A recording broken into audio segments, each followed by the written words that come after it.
This is our fifth session on the providence of God, and we have focused on definitions.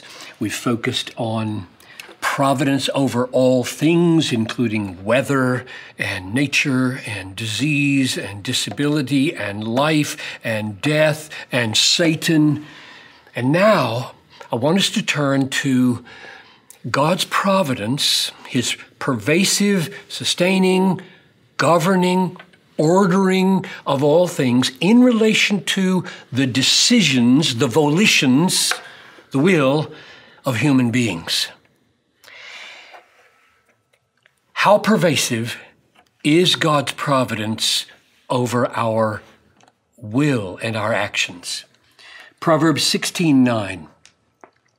The mind of man plans his way, but the Lord directs his steps. So it's good and right to be a planner, but don't ever think your planning is the decisive determination of the outcome. The mind of man plans his way, the Lord directs his steps. Or Proverbs 20:24, man's steps are ordained by the Lord. How then can man understand his way? There's a mystery in the providence of God over our steps. Jeremiah 10:23, I know, O Lord, that a man's way is not in himself, nor is it in a man who walks to direct his steps. Proverbs 19:21, many plans are in a man's heart, but the counsel of the Lord will stand. Proverbs 21:1, the king's heart is a stream of water in the hand of the Lord. He turns it wherever he will. Or if you even focus in on the evil, hurtful decisions that people make, are they under the control of God's providence? Listen to 1 Peter 4:19. Therefore, those who suffer, Christians who suffer, according to the will of God, shall entrust their souls to a faithful Creator in doing good or doing what is right.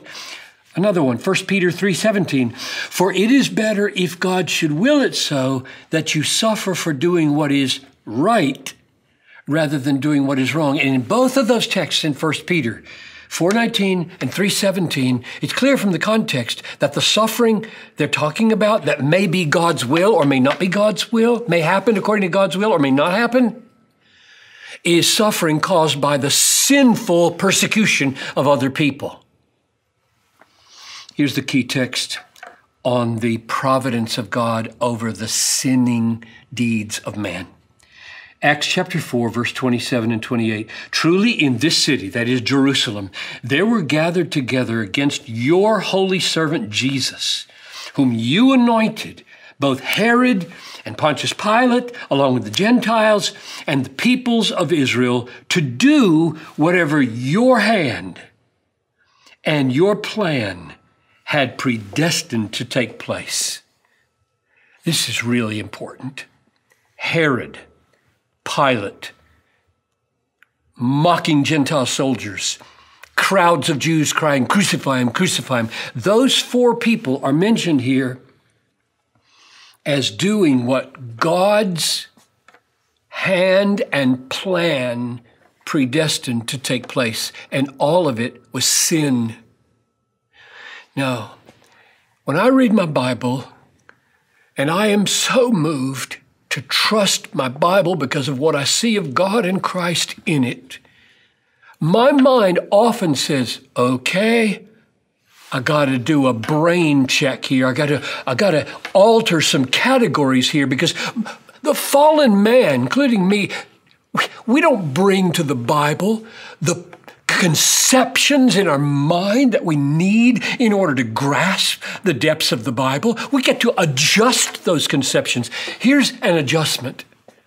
We have to have in our brain this category. God is able to will that sin should happen without himself sinning. Is that category in your brain? If it's not, it needs to be there, because that's what this text assumes is in your head. It is designed to put it in your head. You don't bring your brain to the Bible and adjust text. You bring the text to your brain and adjust your brain. God is able to will that sin happen without himself sinning. Now, how should we talk about this? Let me just give you one story and we'll be done with this session. And you all know this story probably, the story of Joseph in the Old Testament. What happens to him? He has these dreams. The brothers are really mad at him. They don't like him. And so they take an opportunity and throw him into a pit, which is, of course, sin, to throw their brother into a pit. And then they sell him into slavery. And then, as a righteous man in the house of Potiphar, his wife lies about him, that he tries to rape her, and he didn't. And so Potiphar throws Joseph into jail. He's there for a long time. We don't know how long. He tells some dreams. They come true. The butler, he says to him, "Remember me, so you get me out of this prison." He forgets him for 2 more years. And finally, he remembers him, and he becomes the vice president of Egypt over the entire nation under Pharaoh. And his brothers come down for food, and they meet, and he recognizes them.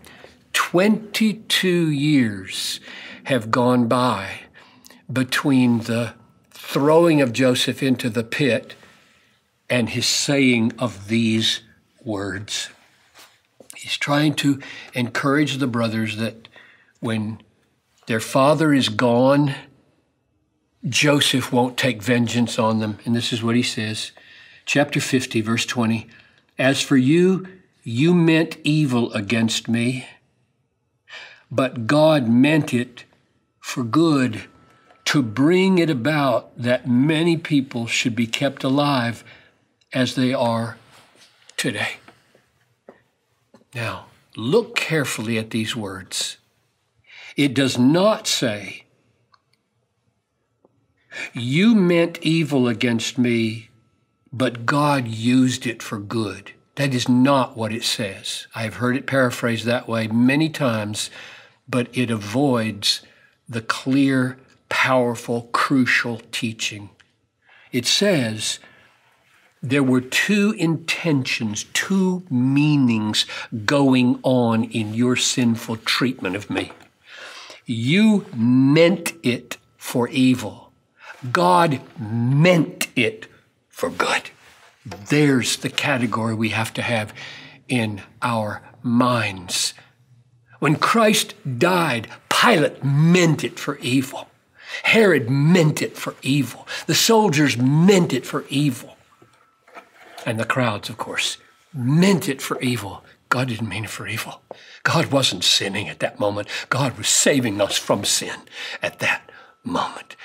We would never be saved from hell and from sin and from guilt into eternal joy if God were not, in his providence, completely omnipotent over the wills of sinful people.